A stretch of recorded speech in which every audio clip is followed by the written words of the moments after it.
ఆంధ్రప్రదేశ్ రాష్ట్ర చరిత్రలో ఎప్పుడూ లేని విధంగా ఒక ఏడాదిలోనే రహదారుల అభివృద్ధికి కూటమి ప్రభుత్వం 3,000 కోట్లు మంజూరు చేసిందని రోడ్లు భవనాల శాఖ మంత్రి బీసీ జనార్దన్ రెడ్డి తెలిపారు.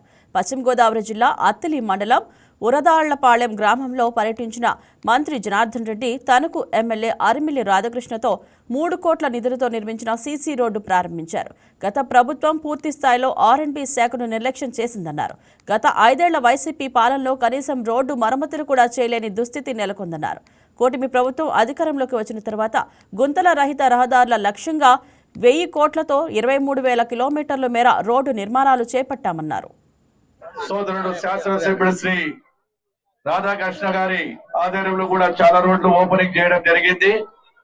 ఏది ఏమైనా గత ప్రభుత్వంలో నాటి శాసనసభ్యుడు ఈ యొక్క గ్రామాన్ని దత్తత తీసుకుని ఊకే ఫోజులు కొట్టి మాటలు చెప్పి చేసిపోతే సోదరుడు ఈ రోజు రాధాకృష్ణ గారు మాట ఇచ్చిన ప్రకారం ఈ గ్రామానికి రోడ్డు వేయిస్తామని చెప్పినటువంటి మాట ఇచ్చి ఈ రోజు వారి యొక్క ప్రజలకు మాట తప్పకుండా ఓట్లు వేయడం అని చెప్పి చేయడం జరిగింది. అదే విధంగా తణుకు నియోజకవర్గానికి దాదాపుగా 26.24 కోట్ల రూపాయలు ఇవ్వడం జరిగింది. వాటిలో భాగంగా 3 కోట్లతో మార్టేరు పట్టివులంక రోడ్డు, 2 కోట్లతో తణుకు భీమవరం, 3.5 కోట్లతో ఉరదపాలెం దువ రోడ్డు, 4.80 కోట్లతో అత్తిలి అల్లంపురము పి వేమపురం రోడ్డు, 4 కోట్లతో దువ్వారుల రోడ్డు, అదే విధంగా 3.8 కోట్లతో మంచిలి కొనుగోలు రోడ్డు, వీటితో పాటు పార్ట్ హోల్స్ అన్ని కూడా కంప్లీట్ చేయడం జరిగింది. గత పాలకులలో ఏవైతే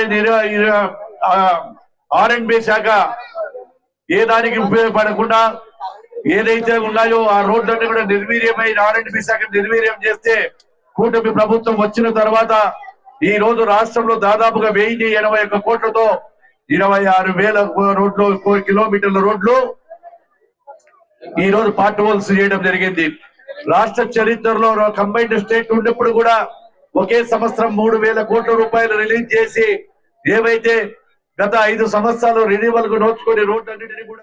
హాయ్ వ్యూయర్స్, ఈ వీడియో మీకు నచ్చినట్లయితే లైక్ కొట్టి షేర్ చేసి వైకే టీవీని సబ్స్క్రైబ్ చేసుకోండి.